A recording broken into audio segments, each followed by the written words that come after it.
자, 오늘은 몇 페이지죠? 220페이지.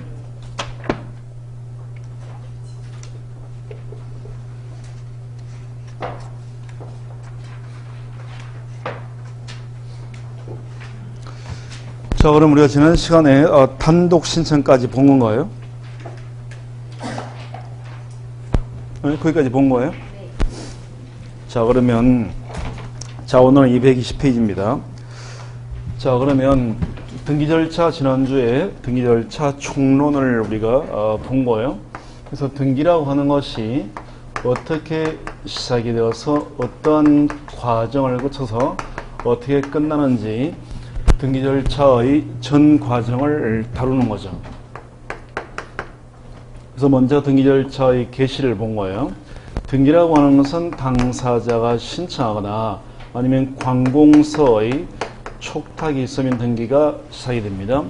자, 그런데 예외적으로 법률에 규정이 있다면 등기관이 직권을 할 수도 있고 법원에서 명령을 하면 등기가 시작된다. 그런데 중에 하나 신청이 있거나 촉탁이 있거나 직권, 명령 이게 있으면 시작이 되는 거고, 자, 등기를 신청할 때는 누가 등기를 신청할 수 있는 자격이 있느냐, 요걸 등기 신청 적격 또는 다른 말로 등기부상의 명의인이 될 수 있느냐라고 해서 등기 명의 적격이다 이렇게 했죠. 그래서 자연인과 법인과 법인 아닌 사단재단이 등기 신청 적격을 갖는 거고요. 그럼 등기 신청 적격을 갖는 자가 등기를 신청을 할 건데 구체적으로 누가 신청인이 되느냐를 본 거예요. 그래서 등기라고 하는 것은 등기 권리자와 등기 의무자가 등기는 공동 신청한다 이렇게 얘기했죠. 그래서 등기 권리자가 누구며 등기 의무자가 누군가, 이 사람들이 신청인인데, 그래서 절차법과 실체법에서의 등기 권리자 의무자를 본 거예요. 그래서 등기는 기본적으로 등기 권리자와 등기 의무자가 공동 신청하는 건데, 예외적으로 등기를 단독 신청하는 경우가 있다 이렇게 했죠. 그래서 단독 신청하는 경우로서는 판결의 안등기라든지 또는 상속 등기, 그 다음에 소유권 보존 등기 이런 것들이 단독 신청이다 라고 했습니다. 그래서 지난주에 그러면 여기까지를 본 거죠. 자, 그러면 이제 오늘은 220페이지 등기 신청의 방법이 돼요. 그러면 이제 등기 신청인들이 등기를 구체적으로 신청하는 방법을 보면 등기 신청은 두 가지 방식이 있습니다. 등기소에 직접 가가지고 등기하는 것을 방문 신청이라고 하고요. 또한 이제 컴퓨터로 등기 신청하는 걸 전자 신청이다 라고 하는 거예요. 그래서 220페이지에 방문 신청이라는 표현이 나오고, 그 다음에 220페이지에 전자 신청이라는 표현이 나와요. 그래서 방문 신청과 전자 신청 두 가지가 있습니다. 자, 그래서 요거는 두 가지가 있다 이렇게 하고 일단 226페이지로 가요. 그래서 226페이지 위에까지가 전자 신청이 뭐냐 뭐 이런 설명이에요. 자, 거기는 볼 필요 없고, 그래서 방문 신청과 전자 신청, 등기소에 직접 가는 방법과 컴퓨터로 등기하는 방법이 있는데, 방문 신청이든 전자 신청이든 등기를 신청하는 방법은 등기 신청 정보와 등기 신청 정보와 첨부 정보를 등기소에다가 제공을 하는 거예요. 그래서 방문 신청은 신청 정보와 첨부 정보를, 요걸 방문 신청은 서면으로 만들어서 이 서류를 들고 가는 거고요. 그 다음에 전자 신청은 신청 정보와 첨부 정보를 전자 문서로 만들어서 이메일 보내듯이 등기소에다가 송신을 시키는 겁니다. 그럼 이제 대부분 우리는 이제 방문 신청을 염두에 두고서 이제 이걸 하나씩 푸는 거예요. 그래서 지금 226페이지에 신청 정보하고 첨부 정보가 나와 있습니다.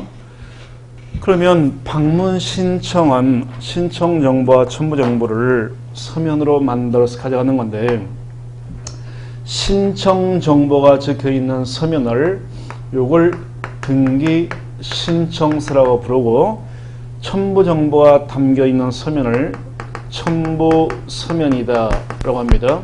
그래서 요런 걸 이제 등기소에 가지고 가는 게 방문 신청이에요. 그래서 이제 신청서, 등기성 정보가 담겨 있는 서면인 등기성서를 보고, 그 다음에 뭘 첨부하느냐. 첨부 서면은 한 12가지가 되는데, 그 중에서 중요한 첨부 서면을 볼 겁니다. 그래서 여기서부터 이제 하나씩 보면 되는 거예요. 그래서 먼저 226페이지에 등기 신청 정보 가로 안에 이게 담겨 있는 서면을 등기 신청서다 라고 하는 겁니다. 이 등기 신청서는 등기 신청서에다가 신청 정보를 적어야 되는데, 이 등기 신청서에다가 등기할 때 꼭 신청서에다가 꼭 적어야 되는 것, 이런 걸 뭐라고 표현하냐면 필요적 신청 정보다 이렇게 얘기합니다. 그래서 오른쪽 페이지에 보면 가로 3번에 신청 정보의 내용이 나옵니다. 거기 보면 1번에 필요적 정보사항이라고 나오죠. 그래서 동그라미 1번 필요적 정보사항이란 신청 정보에 반드시 적어야 될 내용으로서 그러한 정보사항이, 그러한 것들이 하나라도 적혀있지 않으면 그 등기성이 방식에 맞지 않는 경우에 해당돼서 각하를 합니다. 이런 걸 필요적 신청 정보다라고 합니다. 그래서 이런 곳에는 어떤 게 있느냐, 228페이지를 보면 이 물컵이 새는구나. 그래서 이 필요적 신청, 그걸 해결이 안 될 것 같아요. 새 컵.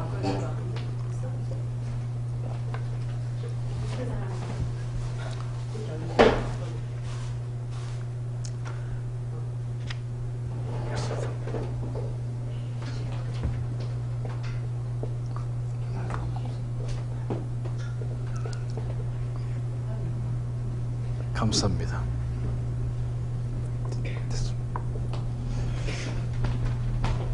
자, 그래서 이제 필요적 신청 정보는 등기 신청서에다가 반드시 적어야 되는 걸 필요적 신청 정보라고 하는데, 금방 얘기한 것처럼 그 228페이지에 적혀 있는 이런 겁니다. 이런 걸 반드시 적어야 된다라고 나와 있는데, 그 228페이지에 옆에 자세한 설명은 알 필요 없고, 그 표에서 제일 왼쪽에 있는 것, 그 큰 것만 알면 되는 거예요.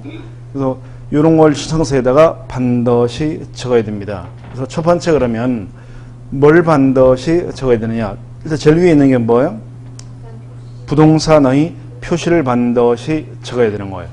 그게 230페이지에 등기 신청서 양식이 하나 나와 있습니다. 요게 이제 바로 신청서예요. 그래서 여기를 보면서 이제 그게 어디 적혀 있는지를 보면 돼요. 그래서 등기 신청서를 보니까 위에 접수 일자, 접수번호, 처리인, 접수조사 등등등 쭉 나와 있죠. 그 윗부분은 등기소에서 손대는 부분입니다. 등기 신청인이나 법무사가 작성하는 데가 아니고, 그 밑에 보면 부동산의 표시라고 나오죠. 여기서부터는 반드시 등기하려면 적어야 되는 부분입니다. 그래서 부동산 표시 부분에 매매 목적물을 적는 거예요. 그래서 보니까 서울시 강남구 삼성동 100번지 대 150제곱미터, 이게 매매 목적물입니다. 그러니까 토지 매매가 되는 거죠. 근데 150제곱미터면 몇 평이에요?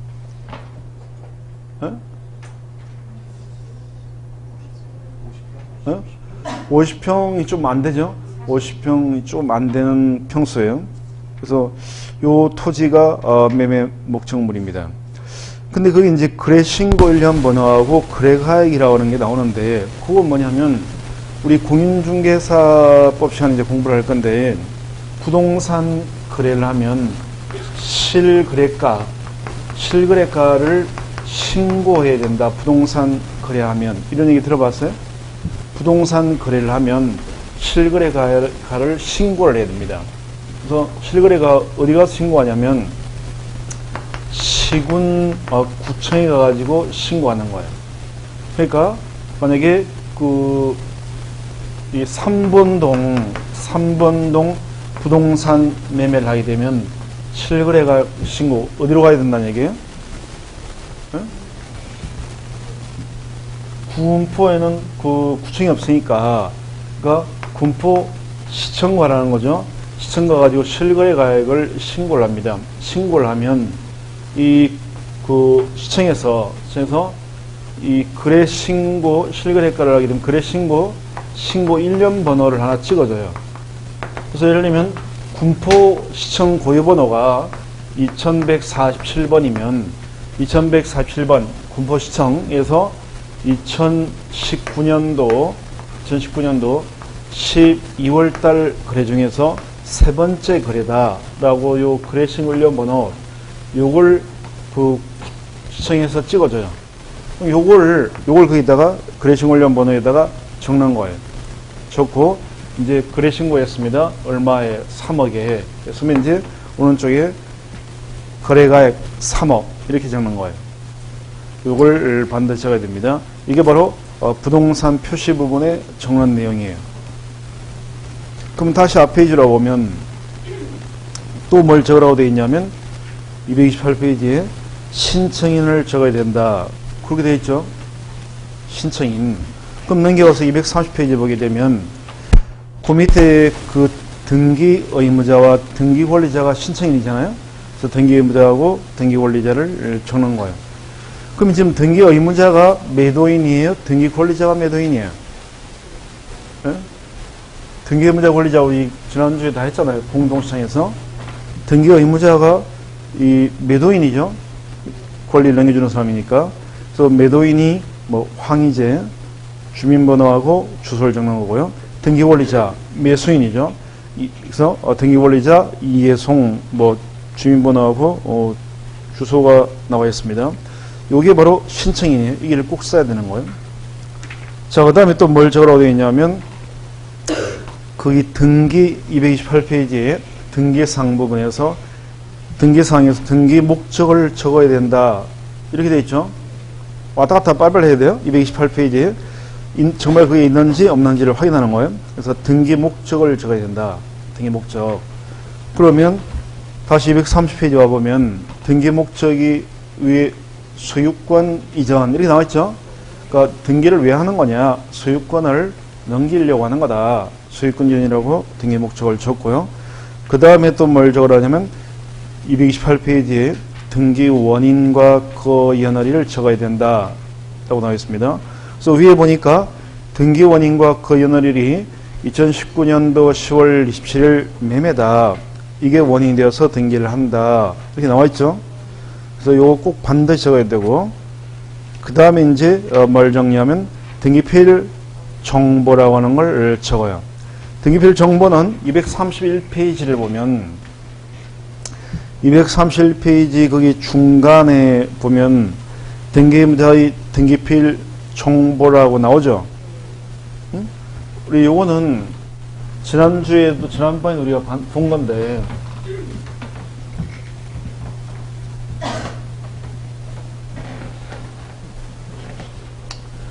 자, A라는 사람으로부터 갑이 토지를 취득했습니다. 그래서 갑 명의로 소유권 등기가 돼요.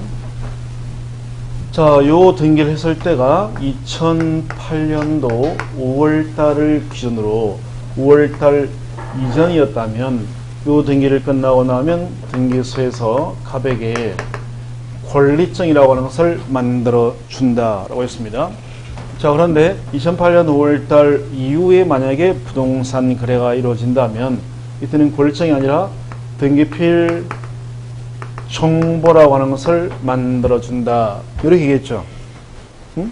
그래서 등기필 정보라고 하는 것을 만들어주는 거예요. 그래서 집에 부동산 소유하는 사람은 권리증을 가지고 있을 수도 있고 등기필 정보를 받을 수도 있다라고 했습니다. 이걸 갖고 있다가 이제 갑이 이 부동산을 을이라는 사람한테 팔아요. 팔고 이제 매수인에게 소유권을 넘겨주게 되면 권리증을 갖고 있는 사람은요, 이 권리증을 신청서가 아니라 첨부 정보로서 첨부 서면으로서 이 자체를 등기소에다가 갖다 줘야지 요 등기가 되는 거예요. 그런데 이 등기필 정보를 가지고 있는 사람은 등기필 정보를 요걸 등기소에 첨부 정보로 갖다 주는 게 아니라 요 등기필 정보에 적혀 있는 내용을 신청서에 적어 가지고 신청 정보로 제공을 하게 됩니다. 그래서 권리증이나 등기필 정보는 우선 같은 기능을 하는 건데 제출 방식이 좀 다르다는 거예요. 요거는 등기소에 직접 갖다 주는 거고, 요거는 요 등기필 정보에 적혀 있는 내용을 신청서에다가 적어내면 되는 거예요. 그래서 적어낼 때는 요 231페이지에 있는 요 자리에다가 적는 거예요. 이 자리에다가. 그래서 그 등기필 정보가 우리 규제를 보면 어디 나와 있을 텐데.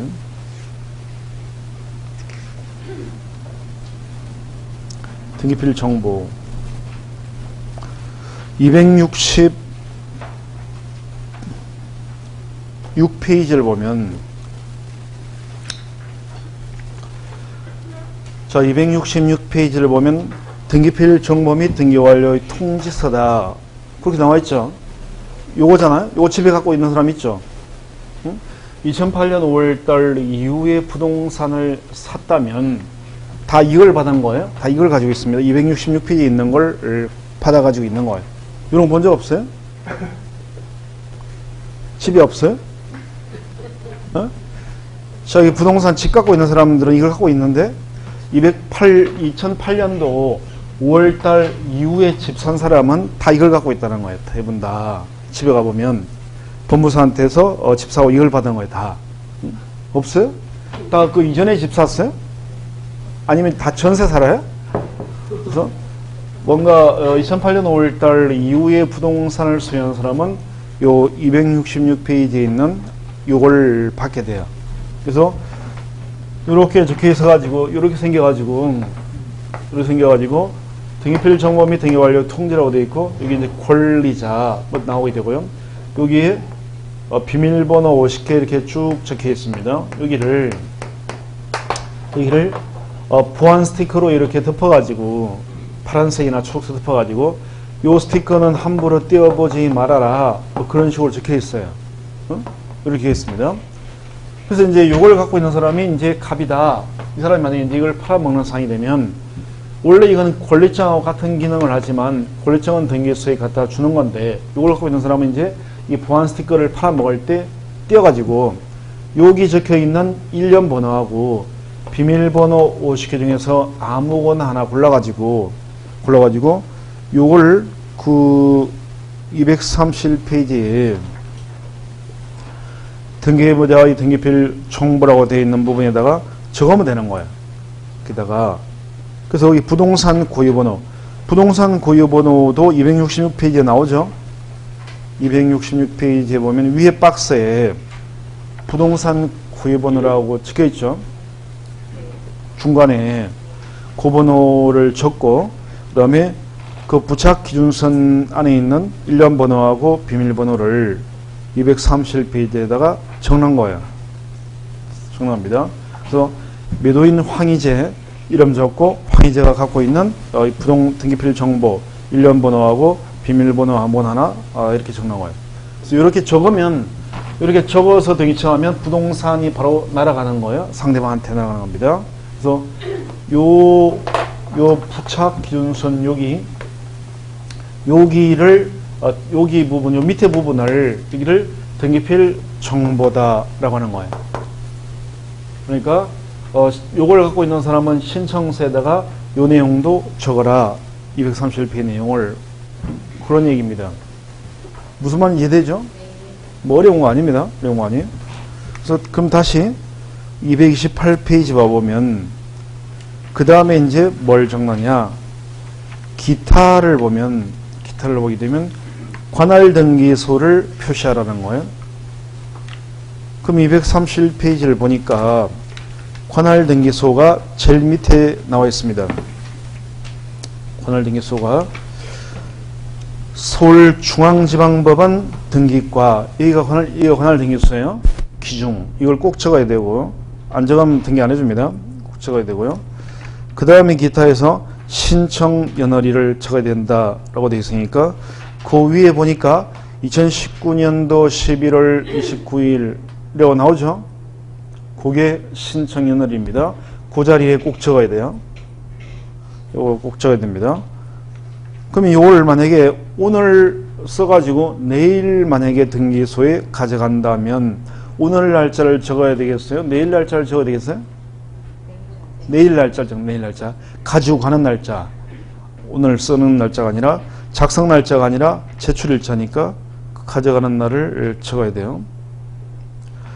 그 다음에 이제 기타 부분에 거래가액은 아까 봤고요. 그 다음에 취득세, 등기청 수수료 이런 것들을 적습니다. 그게 이제 231페이지 보면 위에 부동산 표시, 시가표준액, 국민주택 채권 매입 금액 뭐 쭉 해서 등록세, 교육세 쭉 나와 있죠. 수수료가 10,000원 아니고 15,000원입니다. 15,000원. 부동산 등기 신청 수수료는 부동산 건당 부동산 하나하나 등기할 때마다 15,000원씩 등기소에서 받아요. 그래서 10,000원이 아니라 15,000원. 그래서 이런 것들을 다 작성해야 돼요.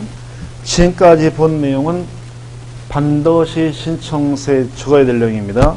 하나라도 안 적으면 등기신청을 각하를 시키는 거예요. 요거 하나 써주고 법무사가 얼마 받아요? 에? 얼마 받죠? 법무사한테 집 살 때 맡겨봤을 거 아니에요? 에? 얼마 달라고 그래요? 기억이 안 나요? 평균 5억 이하의 5억이 아니라 5억부터 이렇게 생각해보면 5억 이상 8까지는요 기본 등기해주는 대가로 법무사가 받는 게 37만 8천원 플러스 5억을 넘어가는 개수에다가 다시 더 붙입니다. 더 붙여가지고 한 40만원 정도 적을 필요 없어요. 이거 그거는 시험에 안 나와요. 시험 안 나오고 인터넷 뒤져보면 다 나와요. 그리고 이렇게 됩니다. 그래서 그 다음에 그 7억인가 했던 8억인데 요 기준으로 가게 되면 8억인가 보다 8억 기준으로 가게 되면 더 올라갑니다. 50몇만 원, 뭐 70몇만 원이 올라가요. 그래서 부동산 금액이 크면 클수록 한 10억쯤 되면 기본적으로 법무사한테 줘야 되는 돈이 한 75만 원이 넘어요. 5만 원 넘습니다. 그래서 요걸 이제 주고 법무사가 하는 일이 요거 하나 쓰는 거예요. 요거 하나 쓰고 법무사가 75만 원을 받는 거예요. 완장. 그러니까 우리가 이제 등기할 일이 생기면 이 신청서만 쓸 수 있으면 굳이 법무사한테 안 맡기고 요돈 가지고 양념 반 프라이드 반 치킨 사 먹어도 몇 마리에 도대체 이게 엄청 많잖아요. 그래서 1년 동안 먹을 양 그래서 요걸 아끼게 되는 거예요. 그래서 본인이 이제 직접 할 수 있게 됩니다. 이제 공부를 좀 해보면 5월 달쯤 되면 이제 등기할 일이 생긴다. 내가 만약에 매수인이나 매도인이 된다. 특히 매수인인 경우, 이런 경우 등기하고 싶어 하니까. 그래서 이런 경우는 이제 본인이 직접 등기를 하게 되면 이런 비용을 아낄 수가 있는 거죠. 아낄 수가 있는 거예요.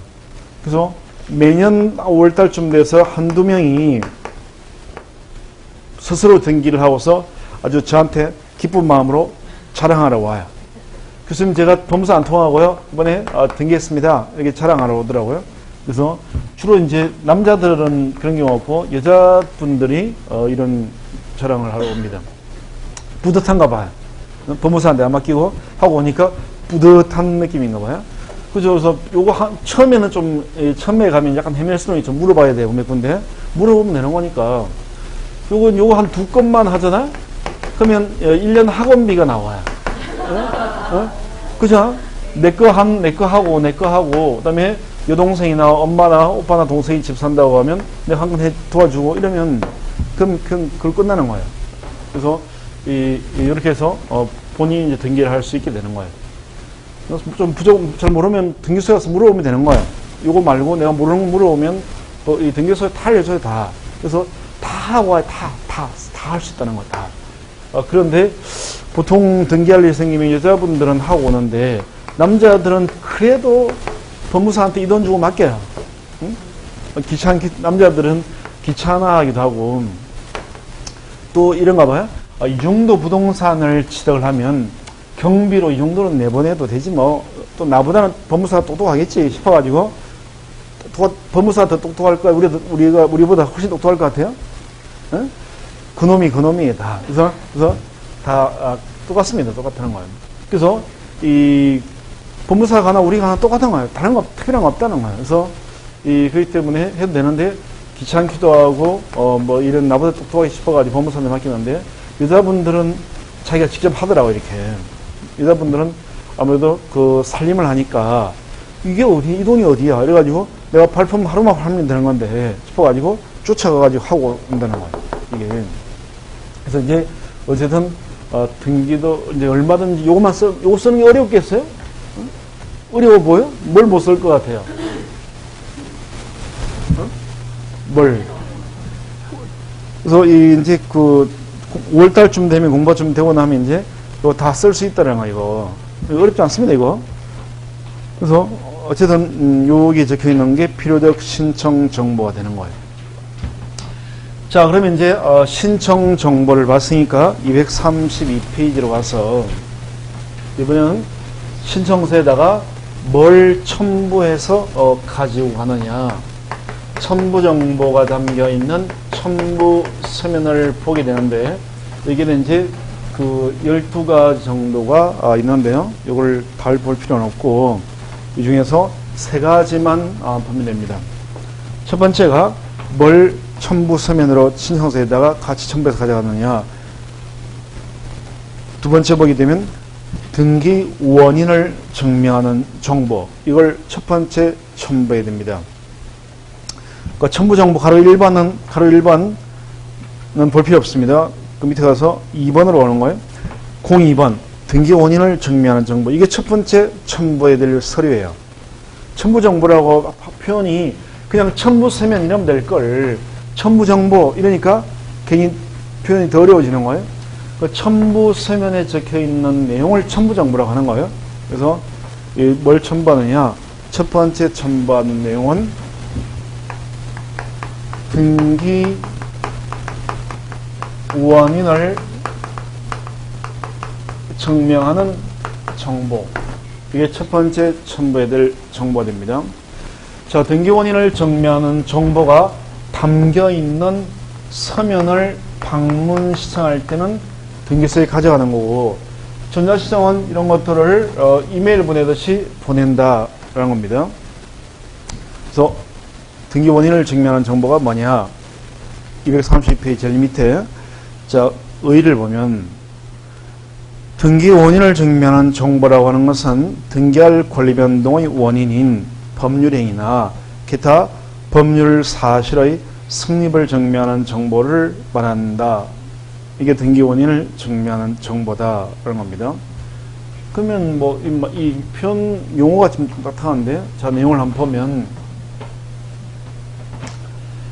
갑이라고 하는 사람의 건물이 있습니다.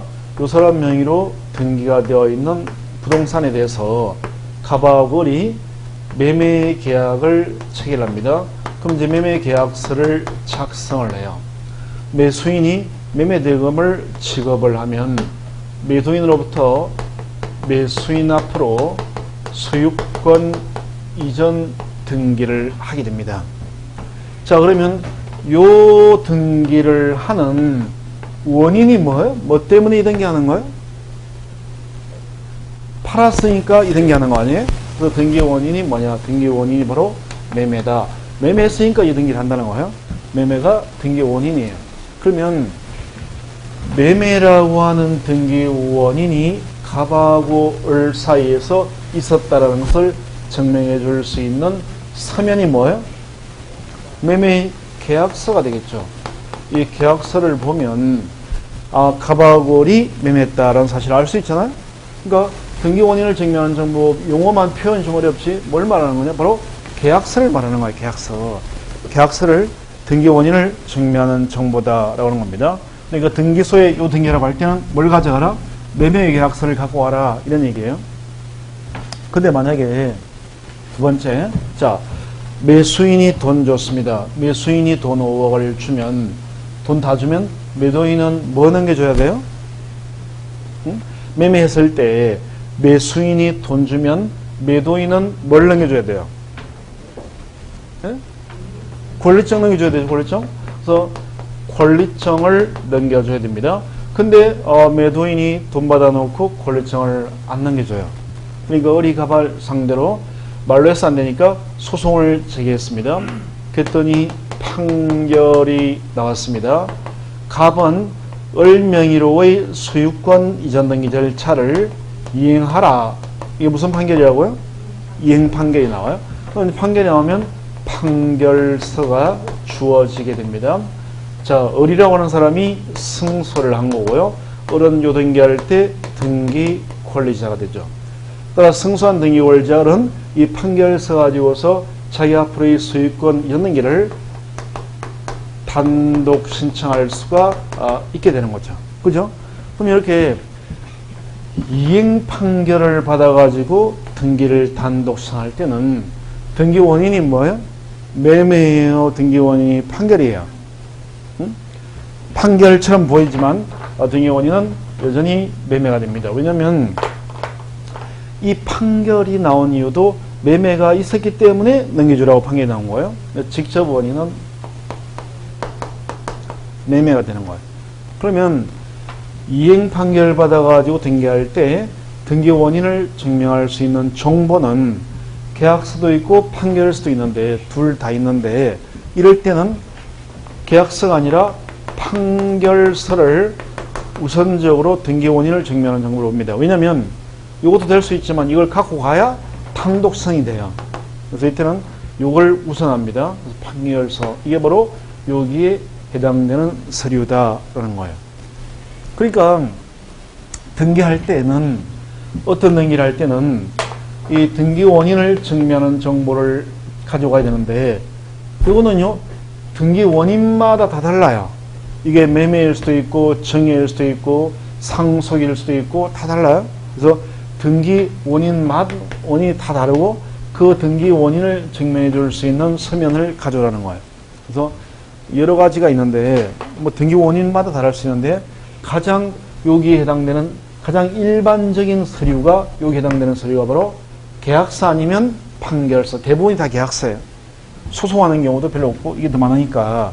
그러니까 계약서와 판결서를 등기 원인을 증명하는 정보다라고 하는 거예요. 요걸 등기소에 갖고 가라 이런 뜻입니다. 등기소에 갈 때. 그래서 오른쪽에 보게 되면 그 종류에 보니까 계약서가 나와 있죠. 표에 오른쪽 페이지 표 계약서를 갖고 와라 라는 겁니다. 그 다음에 그 밑에 칸에 보니까 판결 정본이 있죠. 판결 정본 가져라는 겁니다. 그래서 설명할 때 판결서라고 하면 무조건 다 정본을 말하는 거예요. 정본입니다. 아무 말 안 해도 정본이에요. 판결서 원본과 정본이 어떻게 다른 건지 지난번에 한번 얘기했죠. 판결서 원본은 뭐고 정본이 뭐예요? 원본이 중요해 보일 판결서 원본이 중요해 보여요? 정본이 중요해 보여요? 네? 느낌이 판결서는요 원본이 있고 정본이 있습니다. 판결서 원본 정본 있습니다. 어떤 게 더 중요해 보여요? 원본은 판결서 원본은요 판사가 쓴 거예요. 판사 쓴 원본이에요. 원본 여기 되고 정본은 판사가 쓴 데다가 이 법원 공무원이요 이다가 법원 도장을 찍은 거예요. 이게 정본이에요. 그러니까 이 정본이 당연히 중요하죠. 그러니까 법원에서 하는 모든 건 다 정본입니다. 정본. 응? 모든 건 다 정본입니다. 정본 아무런 말 없으면 다 정본이 법원건 전부 다. 그래서 거기 표에 보면 판결 정본, 내가 그가 결정 정본 이런 말 나오죠. 그러니까 법원에서 나올 수 있는 모든 건 다 정본입니다. 정본. 뭐 정본이라는 말은 굳이 안 해도 다 그냥 정본인 거예요. 정본. 법원 도장을 찍혀 있는 게 정본이다. 그런 거네요. 그래서 이런 걸 등기할 때 가져와라. 그런 겁니다. 그래서 등기할 때 첫 번째 가져와야 되는 게 바로 계약서와 판결서. 이걸 뭐라고 표현한다고요? 등기 원인을 증명하는 정보다.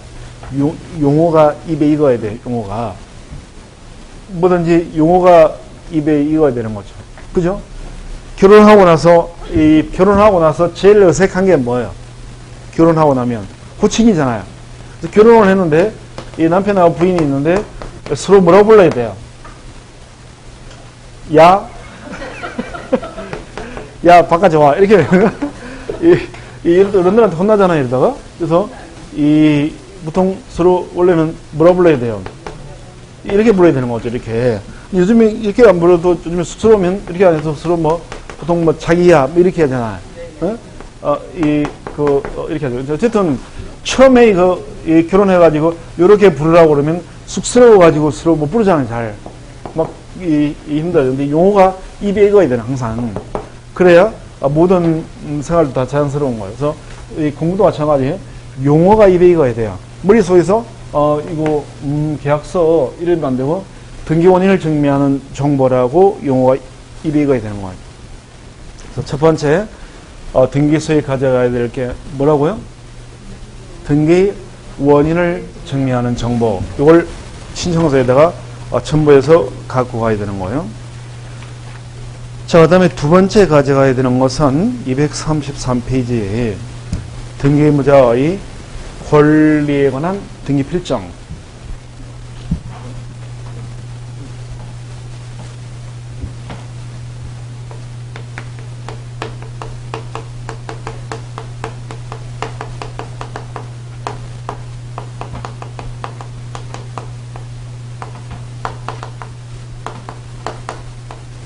그렇잖아. 아침에 밥 먹다가 보니까 김건모 그게 나와가지고 언뜻 보니까 김건모가 나오는데 그거 봤어요? 김건모. 김건모가 나와가지고 좀 시끄럽더라고요.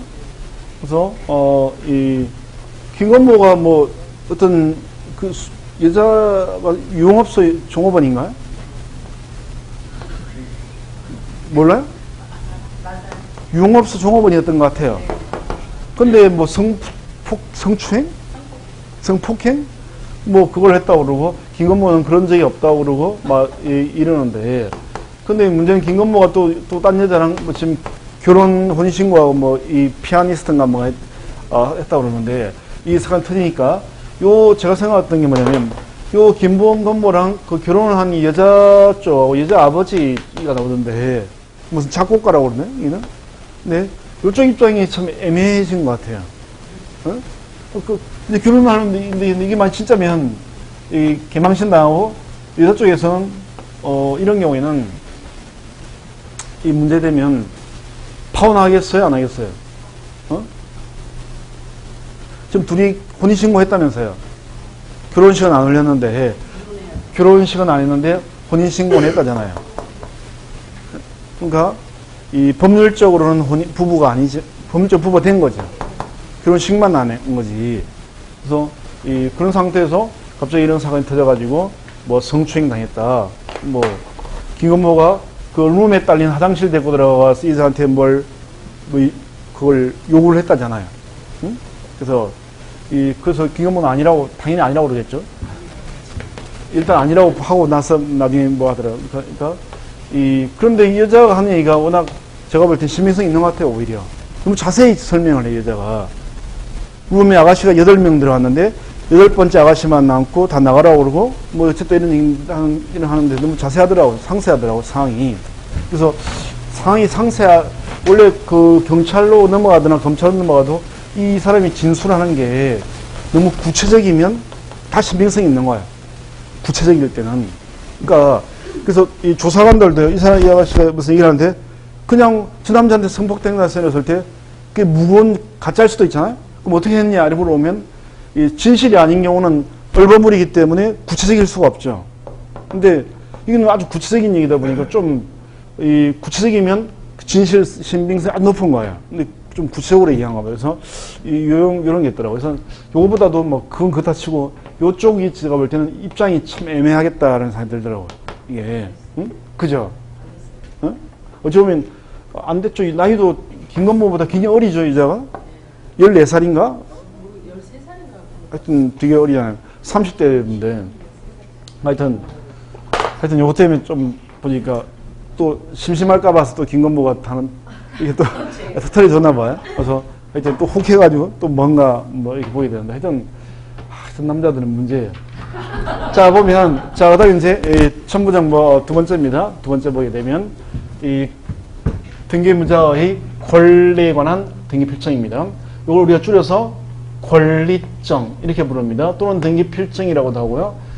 자, 아까도 얘기했다시피 2008년도 5월달을 기준으로 그 이전에 부동산을 사면 권리증을 주고 그 이후에 사게 되면 등기필 정보를 준다. 아까 얘기했죠? 자, 그러면 갑이라고 하는 사람이 건물을 소유하고 있습니다. 이 사람 명의로 등기가 되어 있는데 이 건물에 관해서 갑하고 을이 매매 계약을 체결하고 매수인이 매매 대금을 지급을 하면 매도인으로부터 매수인으로 앞으로 소유권 이전 등기를 하게 됩니다. 이 등기는 기본적으로 공동 신청을 하는 거예요. 자, 요 등기할 때는 등기 권리자의 등기가 의무자예요. 을이 등기 권리자, 갑이 등기 의무자가 되어서 등기를 공동 신청하는 거죠. 그럼 등기는 여러 차례 얘기했습니다. 기본적으로 등기 의무자와 등기 권리자가 공동 신청을 하는 거예요. 그러면 등기는 공동 신청한다라고 얘기를 했는데 공동 신청하라는 얘기는 구체적으로 갑하고 을이 뭘 하라는 말일까요? 공동 신청하라는 얘기는 구체적으로 뭘 하라는 말일까요? 무슨 말인 것 같아요, 이게? 갑하고 을이 요 등기를 공동 신청해라. 이게 무슨 말 같냐고요? 뭘 하라는 말일까요? 네? 같이 와라, 등기소에. 등기소에 같이 오라는 뜻이다. 또, 네? 갑하고 을이 합의해서 이 등기를 하라는 뜻이다. 자, 요 공동신청은 무슨 뜻이냐면, 공동신청이 공동신청이라는 게 무슨 뜻이다. 이런 건 책에는 없어요, 이런 거는. 책 아무리 백날봐도 없습니다. 이게 무슨 뜻인지는, 공동신청하라는 뜻이 무슨 뜻인지는, 잘 모르는, 정확하게 선명하게 강의를 하는 사람들도 잘 모르는 경우가 많아요. 느낌은 있지만 정확하게, 이거구나. 이렇게, 잘 모르는 경우가 많아요. 근데 이제, 원래 우리가 어떤 한 분야를 아침에 보니까 방송에서 혜민 선생님이 무슨 얘기를 하던데 어떤 한 분야에서 전문가가 되려면 만 시간이 필요하다고 그러더라고요. 어떤 한 분야에서 전문가가 되려면 만 시간이 필요한데 그 만 시간이 연도로 따지게 되면 7년이래, 7년. 그러니까 어떤 일이든 최소한 7년은 해야 그 분야에서 기본적으로 정말 좀 안다 이런 얘기를 하더라고요. 약간 일리가 있는 말 같아요. 자, 그래서 똑같은 이걸 한 20년 하다 보니까 책에 없는 것도 다 깨닫게 되는 거예요. 그럼 이 공동신청이라는 말이 무슨 말이냐면 이 말 뜻은 등기권리자의 의사와 등기의무자의 의사가 필요하다. 이 말 뜻이 공동신청이라는 말 뜻이에요. 이런 뜻입니다. 그러니까 이런 건 책에 안 나와요. 그냥 제 마음대로 얘기를 하는 거예요. 그거는 그래서 이 등기권리자와 등기의무자가 의사에 의해서 등기신청하는 걸 공동신청이다라고 하는 거예요. 즉, 을은 자기 앞으로 등기를 할 의사가 이 사람한테 있어야 되고, 갑은 등기를 을에게 넘겨줄 의사가 이 사람한테 있어야 된다라는 그런 뜻이에요. 공동신청의 말 뜻은 그런 뜻입니다. 그래서 이 사람은 지 앞으로 등기할 의사, 등기를 넘겨줄 의사가 필요한 걸 공동시청이다라고 하는 거예요. 그러면 각각에게 이 의사가 필요한데 다 필요하지만 상대적으로 권리자의 의사와 의무자의 의사 중에서 누구 의사가 더 중요해 보이죠? 누구 의사가 중요한 것 같아요? 다 필요하지만 지 앞으로 등기할 의사, 등기를 넘겨줄 의사 다 필요한데 누구 의사가 중요해 보여요? 등기 의무자 의사가 중요해 보이죠? 왜냐면 이 사람이야 이 등기가 되면 부동산이 하나 생기는데 별 반대 의사가 있을 리가 없어요. 이 사람은 요 등기가 되면 부동산이 넘어가잖아요. 그러니까 이 사람이 부동산을 넘길 의사가 있느냐 이게 중요한 거야. 이게 그래서 요 등기해 달라고 신청이 들어오면 등기소에 근무하는 등기관은 이 사람한테 과연 이걸 넘길 의사가 있느냐 이걸 확인하는 게 등기관의 가장 중요한 그 등기청에서 그런 기준이 되는 거예요. 그러면 이 사람이 등기소에 직접 오면 등기관이 물어보면 되는데 이 사람이 등기소에 안 오잖아요. 그러니까 이 의사를 확인하기 위해서 대신에 네가 안 오니까 뭘 가져오라고 그러냐면 갑이 갖고 있는 신문 쌍문서인 권리증하고 갑이 소중하게 생각하는 갑이 개입해야 될 수 있는 인감명령 요걸 가져오게 하는 거예요. 그러면 우리 권리증은 신문 쌍문서를 받자 말자 집 사가지고 벌칙 받자 말자 법무사 통해서 받자 말자 내 이름 적혀있네 확인한 다음에 책꽂이에 그냥 대충 꽂아놔요? 아니면 소중하게 보관해요? 권리증 소중하게 보관하죠?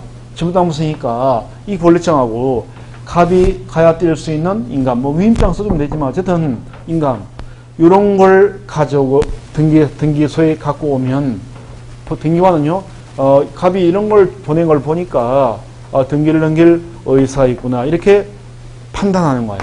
그래서 권리증과 인감을 통해서 이 의무자의 의사를 확인하는 겁니다. 자, 그래서 그 용도로 이걸 가져오게 하는 거예요.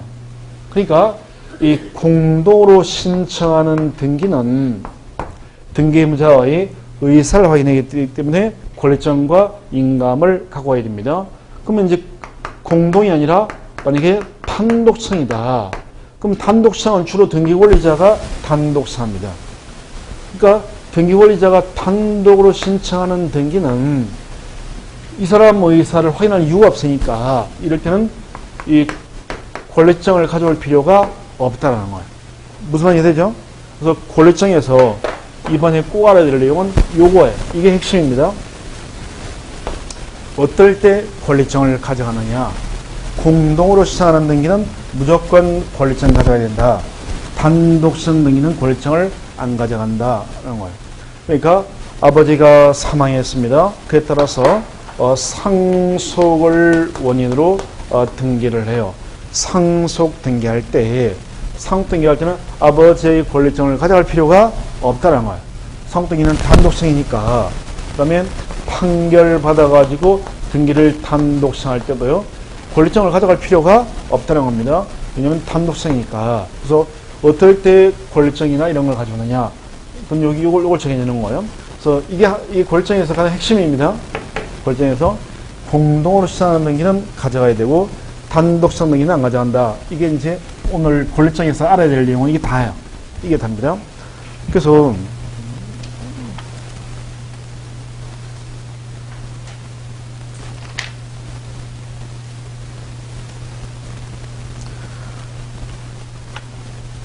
등기필 정보를 제공하는 경우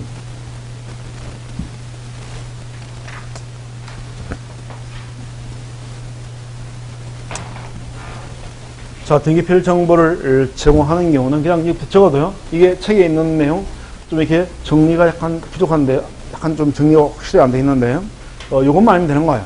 그래서 공동시청 등기는 권리증 가져간다. 단독성은 등기는 안 가져간다. 일단 이게 가장 물론 여기 한두 개씩 예외가 있지만요. 이거 있지만 이게 가장 핵심이에요. 이게 딱 머릿속에 박히면 되는 거예요.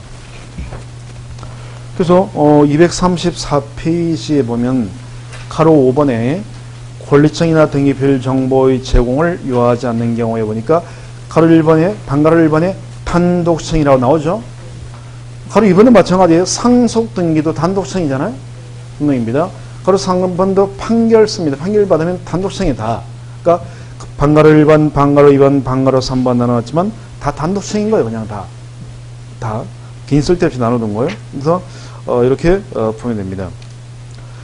그래서 이렇게 해서 이 권리청에서는 요걸 알면 되는 거고요. 그 다음에 이제 나머지 서류 넘겨서 236페이지 뭐 쭉 이하에 5번, 6번 첨부 서류가 쭉 나오는데 그건 다 지금 볼 게 아니고 다 넘어가고요. 자, 245페이지로 옵니다. 245페이지. 자, 첨부 서면 중에서 제일 중요한 빅서리가 있는데요. 첨부 서면 중에서 제일 중요한 첨부 서면 세 가지 중에 하나가 우리가 먼저 봤던 것, 첫 번째 봤던 게 첨부 정보가 뭐라고요? 등기 원인을 증명하는 정보. 12개 중에서 12개의 첨부 서면 중에서 제일 중요한 첨부 서면 세 가지. 우리가 지금 오늘 빅서리를 보는데 12개 중에서 제일 중요한 첨부 서면을 보는데 첫 번째가 등기 원인을 증명하는 정보. 요거 가져가야 된다. 두 번째, 권리청 가져가야 된다. 권리청. 자, 빅서리 중에서 12개 중에서 제일 중요한 세 번째가 바로 인감 증명입니다. 요 가져가야 되는 거, 요거. 그래서 나머지 첨부 서면은 별로 안 중요합니다. 이 세 개가 제일 중요한 거예요. 그래서 245페이지에 인감 증명이 나와요. 인감 증명.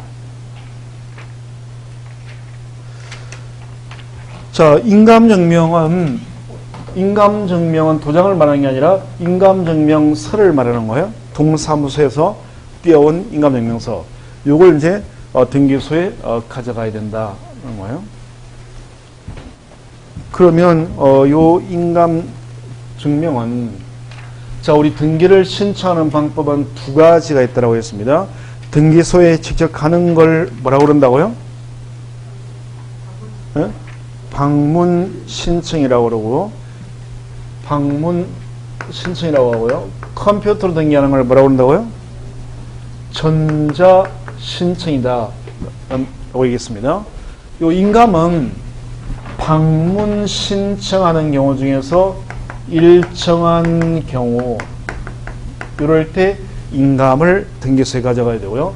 전자 신청은 전자문서를 이메일 보내듯이 송신할 때 공인인정서를 같이 보내기 때문에 이 공인인정서가 인감증명 기능을 해요. 기능하기 때문에 전자신청은 인감증명을 등기소에 정할 필요가 없어요. 방문청이 나옵니다.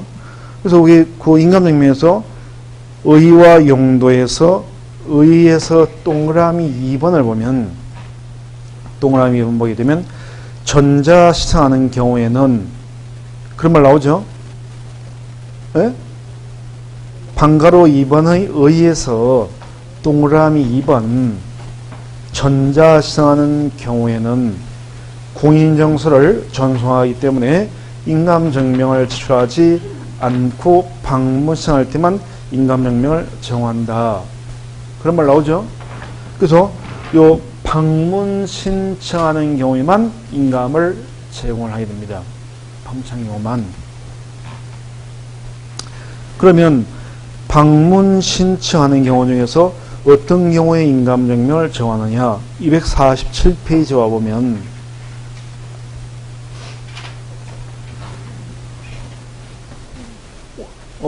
인감증명까지 하고 나면 이제 쉬워요. 여긴 지금 여기 등기원인을 증명하는 정보, 권리청, 인감증명 이게 조금 약간 어려울 수 있는데 이제 좀 쉬워져요. 또 이것만 지나고 나면. 그래서 이런 경우 이제 그 인감증명은 방문청하는 경우 중에서 일정한 경우에 첨부하는데 이 일정한 경우가 부동산 등기규칙 50조에 규정되어 있는데요. 총 8가지의 경우에 인감을 가져오게 합니다. 그래서 그 247페이지에 동그라미 1번부터 동그라미 8번까지 인감 제출하는 경우가 나와 있습니다. 나와 있는데 이 중에서 중요한 것, 오늘 이 8개 중에서 제일 중요한 것, 인감증명에서 가장 핵심한 동그라미 1번과 동그라미 3번입니다. 나머지 별로 안 중요합니다. 그래서 1번과 3번의 경우 요 경우만 알면 인감도 핵심적인 건 다 끝나는 거예요. 인감명령. 그래서 1번과 3번은 좀 인감 정령을 추출하는 1번과 3번은 설명하려면 좀 시간이 걸려요. 그래서 이런 부분은 쉬었다가 커피 한 잔 마시고 하도록 하겠습니다.